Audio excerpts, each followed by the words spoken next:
Okay, hello everyone. It's nice to meet you guys today. So today we from Group 9 will be presenting our analysis result to analyze the language feature of an artist. But before we jump into the presentation, let me introduce myself and my friends here. My name is Iwan Andres Nugraha as the moderator and the second speaker. My name is Abdul Mukarram. I'm the first speaker. And my name is Bawas Patendra, the last speaker. Okay, so without further ado, let's jump into the presentation. Social function. Social function of the social function of this notice is to provide an official warning to a tenant unpaid apartment rent. This notice reminds the tenant about the overdue payment and inform them of the consequences if they fail to make the payment on time. Therefore, the notice refers a formal communication between the management office and the tenant. Next, communicative function. The communicative function of this notice are first to inform the tenant the rent payment has not been made. Second, to request immediate payment of the outstanding rent. Third, the warn to tenant about possible penalties or even termination of the rental agreement if the payment is not settled. Next. Now, let's look at the notice text itself. Okay, everyone, now I'm going to present our analysis result. First, take a look at this notice. Yeah, this is the notice that we have been analyzed, and we put numbers for each part to make it easier for us to analyze the notice. So first, here is the thin and read analysis. So you can see this is the analysis table. Yeah, for the number 1 to number 3. There is no thin and read because it is a minor clause.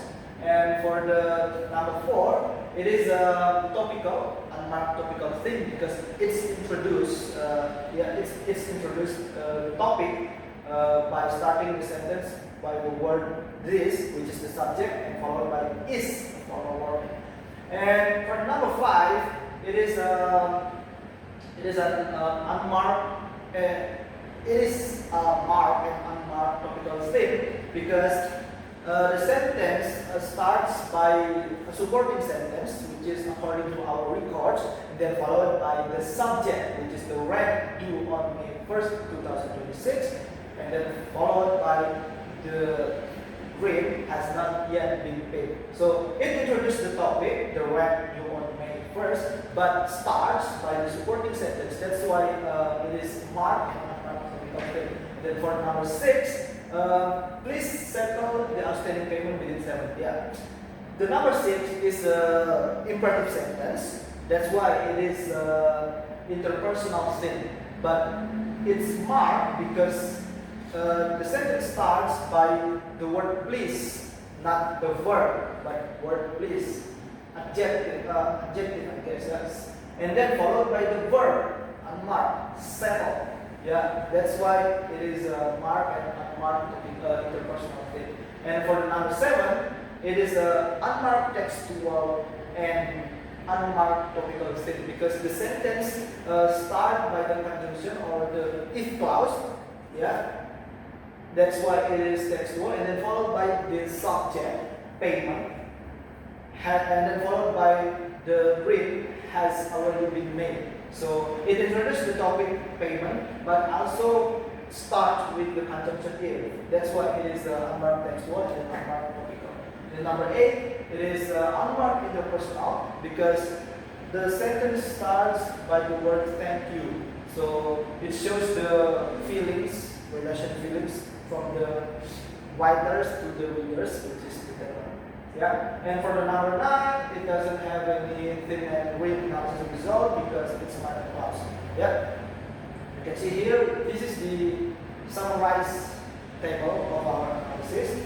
Yeah, number 1 in class, number 2 is in class, 4 is unmarked topical, 5 is unmarked topical, 6 marked personal, 7 unmarked topical, 8 unmarked personal, and 9 minor class. You can see the structure also there, the heading, opening, the body, content, is detail 1, detail 2, closing, and outline. Yeah.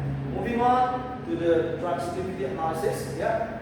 This is our analysis table. You can see here, from number 1 to number 3, it doesn't have any analysis result because it is a minor clause. Yeah? And for the number 4, it is a relational process, which is relational identifying because it's identifying the word this, yeah, the subject this, as a formal warning by using the verb is. See that? And then for the number 5, it is a material action process because you see has not yet been paid. It explains the process, and the goal is the rent. Yeah, the rent is the goal. Due on May 1st. It's the goal, and the action is not yet been paid. And for the number 6, it is also material action because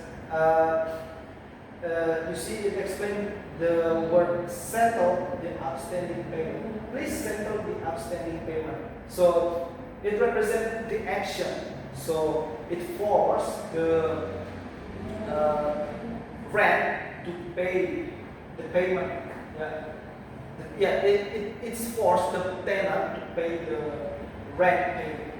And then number 7, it is also material action because it says that if the payment has already been made, I need to provide proof of payment. So it says that the tenant must provide. So they must provide. Provide is the action. And number 8, thank you for your prompt attention. So this is a verbal receiver. This is a verbal type of process because this is the type of process, type of sentence. This is type of sentence where you put the closing formally. This is type of formal closing for a notice. Yeah, that's why it's called verbal. And for number 9, there is no process analysis because it's a minor clause. See, you can see right here. This is the summarize. Yeah, this is the summarizing table. You can see all the things that I've explained. Just explain. Yeah, here from number 1 to number 9, and also based on the structure. Yeah. Moving on to the next one. Okay, next move on to mood analysis. This slide explains the mood analysis of the notice text. It identifies the type of process used each part of the notice and their function. Column number 1 is heading. This is a minor clause or nominal group.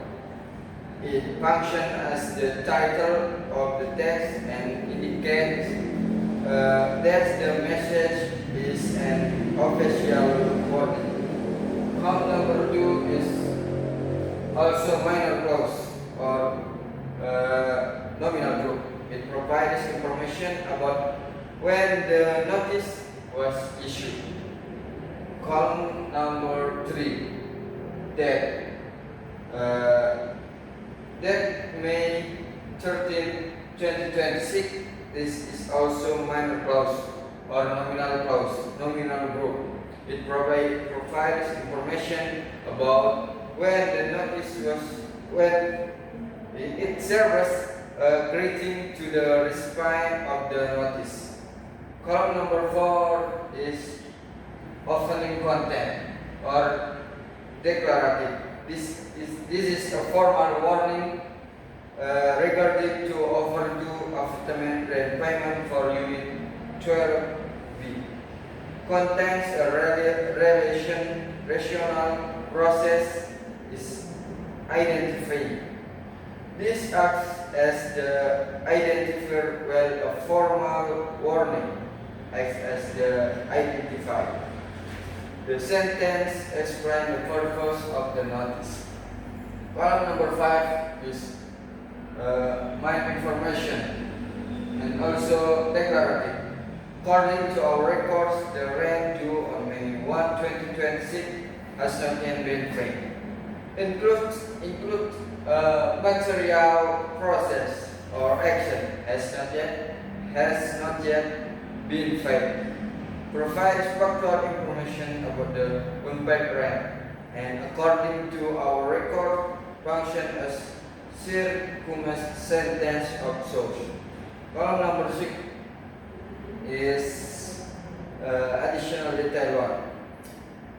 Please settle the outstanding payment within 7 days from the date of the notice to avoid further action.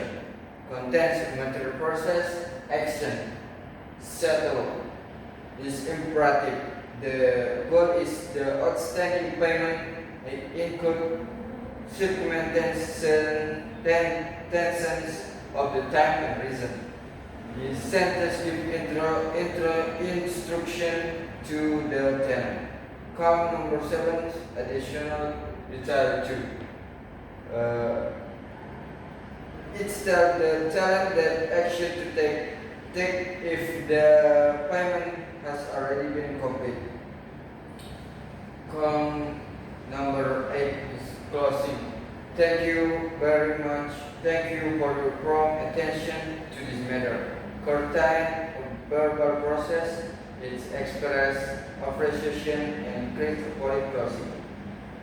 And column number 9 is authority management office. This is minor clause. Authority, and it identifies the authority that issued the notice. Next is conclusion. In conclusion, the notice serves as an official warning to inform the tenant about overdue rent payments. Its main purpose is to remind the tenant to make the payment immediately and warn them about possible consequences, such as penalties or termination of the rental agreement. Therefore, this notice effectively delivers important information clearly and formally.